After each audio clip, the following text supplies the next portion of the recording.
श्री स्वामी समर्थ सर्व भक्तांचे स्वामी कृपा या आपल्या यूट्यूब चॅनलमध्ये स्वागत आहे। सर्व भक्तांवर स्वामी कृपा कायम असावी ही स्वामींच्या चरणी प्रार्थना। आज आपण व्हिडिओमध्ये पाहणार आहोत देवघराचे असे कोणते नियम असतात जे आपण काटेकोरपणे पाळले पाहिजेत, ज्यामुळे आपल्या घराला वास्तुदोष कधीही लागत नाही। बघा, देवघर हे आपल्या घरातील महत्त्वाचा भाग आहे। ज्या घरात देवघर नाही त्या घराला घरपण राहत नाही, त्या घराला शोभा येत नाही। तुम्ही कितीही बाहेर जाऊन देवदेव करा, पूजा करा, पण जर तुमच्या घरातच तुमच्या देवांना जागा नसेल तर तुमची पूजा, तुमची भक्ती कशी सार्थकी लागेल। म्हणून आपल्या घरात आपण छोटेसे का होईना देवघर केले पाहिजे। घरात देवघर असल्यामुळे आपल्याला घरातील वातावरणही एकदम प्रसन्न व उत्साहित वाटते। देवघरात पाळायचे नियम खूप महत्त्वाचे आहेत, ते आपल्याला माहीत असणे अत्यंत आवश्यक आहे। जर आपण हे नियम पाळले नाही तर आपण देवांची केलेली पूजा व सेवा यांचे फळ आपल्याला कधीही मिळत नाही। कारण आपल्याकडून नकळत देवघरांबाबत किंवा देवांबाबत काही चुका घडत असतात। जसे आपण आपल्या घरात सर्व वस्तू नीटनेटक्या व व्यवस्थित ठेवतो, तसेच देवघर देखील देवांचे घर आहे। मग त्या बाबतीत आपण काळजी घेणे अत्यंत आवश्यक आहे। आपल्या देवघरात आपण कोणकोणते देव ठेवले पाहिजेत व ते कसे ठेवले पाहिजेत हे आपल्याला माहीत असले पाहिजे। चला तर मग पाहू ते कोणते नियम आहेत। पण त्याआधी स्वामी कृपा चॅनेलवर जर नवीन असाल तर चॅनेलला सबस्क्राईब करून चॅनेलला नक्की सहकार्य करा। 1. देवघर हे नेहमी ईशान्य कोपऱ्यातच असले पाहिजे, कारण ईश्वरीय शक्ती ईशान्य कोपऱ्यातूनच प्रवेश करते। 2.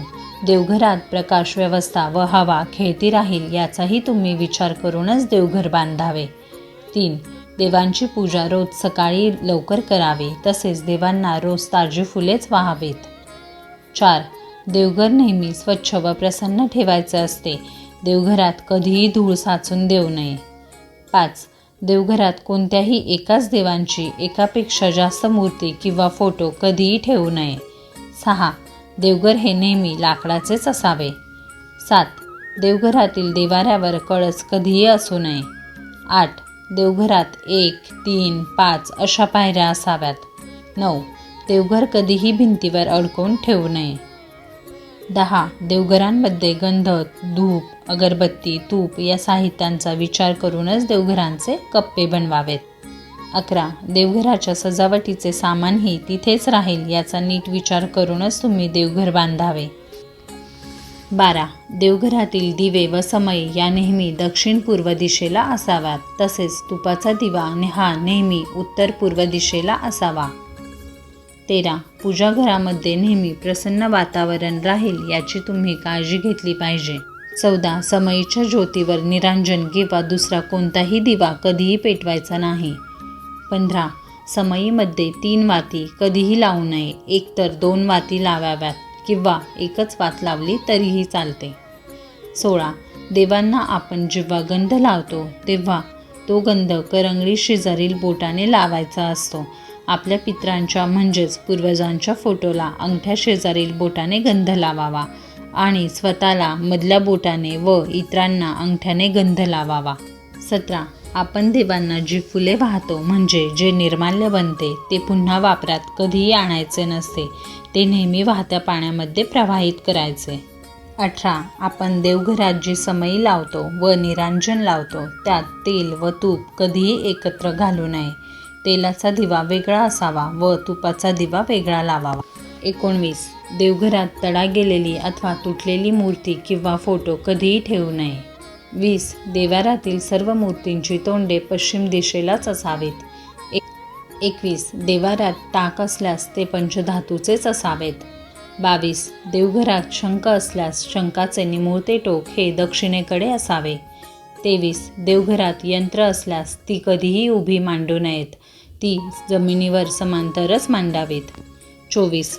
देवघरात शंकराची फोटो स्वरूपात किंवा मूर्ती स्वरूपात पूजा कधीही करू नये। 25. शनिदेवांची पूजा देवाऱ्यात कधीही करू नये। 26. देवघरात मारुतीचा फोटो कधीही लावू नये। 27. देवघरात गायत्री देवीची पूजा करणे वर्ज्य आहे। 28. देवघरातील मूर्तींची तोंडे कधीही एकमेकांसमोर असू नयेत। 29. देवांच्या उपासनेसाठी बनवलेले पूजास्थान हे अत्यंत पवित्र स्थान असल्यामुळे देवघर हे स्वयंपाकघर किंवा शयनगृहात कधीही ठेवू नये. 30. शयनगृहात पूजाघर ठेवायचेच असेल तर रात्री झोपताना मंदिराला पडद्यासह झाकून ठेवावे.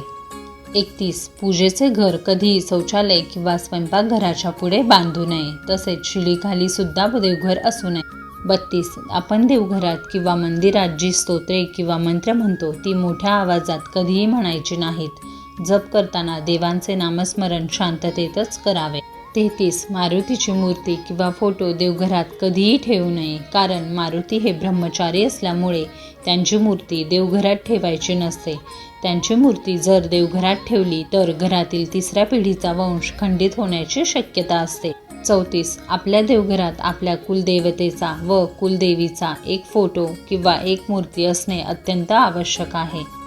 35. आपल्या देवघरात उजव्या सोंडेचा गणपती कधीही ठेवू नये, कारण उजव्या सोंडेचा गणपतीचे शास्त्र खूप कठीण असते व त्यांची पूजाही खूप कठीण असते. ते जर आपल्याकडून व्यवस्थित पाळले गेले नाही तर आपल्याला दोष लागू शकतो. त्यामुळे देवघरात उजव्या सोंडेचा गणपती न ठेवता डाव्या सोंडेचाच गणपती असावा. 36. देवघरात नागासहित महादेवाची पिंड कधीही ठेवू नये. 37. देवघरातील शाळीग्रामावर अक्षता कधीही वाहू नये. 38. देवांना एका हाताने कधीही नमस्कार करू नये. 39. देवांना नमस्कार करताना आपल्या डोक्यावरील टोपी काढून दोन्ही हात जोडूनच नमस्कार करावा.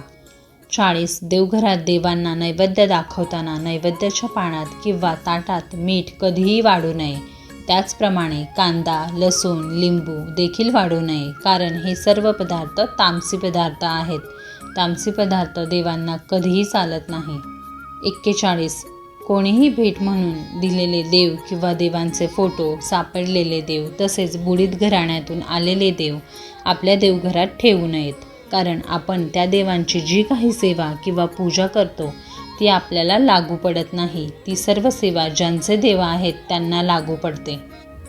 42. देवघरात आपल्या गुरूंची मूर्ती, गणपती बाप्पांची मूर्ती, कुलदेवी, कुलदेवता, छोटा बाळकृष्ण, महालक्ष्मी, अन्नपूर्णा देवीची मूर्ती या मूर्त्या असायलाच हव्यात. अशा प्रकारे देवघरात पाळावयाचे महत्त्वाचे नियम आपल्या देवघराच्या बाबतीत पाळायचे आहेत. असे काही नियम पाळल्याने आपल्या देवघरात प्रसन्न वाटते व आपल्या घरात देखील शांतता राहते. आपल्या घरातील लोक नेहमी आनंदी राहतात. घरात नेहमी देवांचा आशीर्वाद असतो. आपल्या घरात देवांचा वास असतो. देव आपल्या घरात वावरत असतात. त्यामुळे देवांचे घर आपण नेहमी सुंदर व सुशोभित ठेवले पाहिजे. तर मी सांगितलेली माहिती तुम्हाला आवडल्यास व्हिडिओला लाईक, शेअर, कमेंट नक्की करा. तसेच नवनवीन व्हिडिओसाठी स्वामी कृपा चॅनेलला सबस्क्राईब करून बेल आयकॉनला क्लिक करायला विसरू नका. धन्यवाद.